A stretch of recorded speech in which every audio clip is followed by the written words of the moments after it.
Hi, this is Dr. Varma from Petpluz. During இந்த rainy சீசனில் வந்துட்டு பெட்ஸில் என்னென்ன கேர் எடுத்துக்கணுன்றதை பார்ப்போம். ஃபஸ்ட்டு திங் வந்துட்டு பார்த்திங்கன்னா மேக்ஸிமம் வர இன்ஃபெக்ஷன் வந்து பார்த்திங்கன்னா ஃபங்கல் இன்ஃபெக்ஷன். நல்லா பாத் பண்ணிவிட்டு ப்ராப்பராக ட்ரை பண்ணாமல் சம்மரில் என்ன பண்ணுவோம், நம்ம சன்லைட்டில் விடுவோம். டவல் ட்ரை பண்ணுறது கொஞ்சம் ஈஸியாக இருக்கும். பட் ரெய்னி சீசனில் வந்துட்டு அந்தளவுக்கு ஃபாஸ்ட்டாக வந்து ட்ரை ஆக முடியாது. You can use dryer use பண்ணிவிட்டு ட்ரை பண்ணலாம். இல்லை ப்ராப்பராக ட்ரை பண்ணாமல் விட்டுட்டோம் அப்படின்னா உங்களுக்கு ஈஸியாக ஃபங்கல் இன்ஃபெக்ஷன் வர்றதுக்கு சான்சஸ் இருக்குது. அது மட்டும் இல்லாமல் உங்களுக்கு அப்பிடைட் வந்துட்டு நீங்கள் முடிஞ்ச அளவுக்கு பெட்டுக்கு வந்துட்டு குவான்டிட்டியை வந்துட்டு குறைச்சிட்டு ஃப்ரீக்வன்சி இன்க்ரீஸ் பண்ணிக்கலாம்.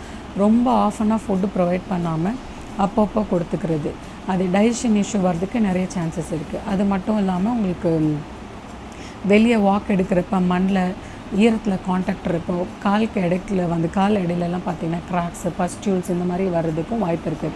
ஸோ வெளியே போயிட்டு வந்ததுமே பாதத்தெல்லாம் நல்லா கழுவிட்டு ட்ரை பண்ணி விட்டாலும் ஓகே.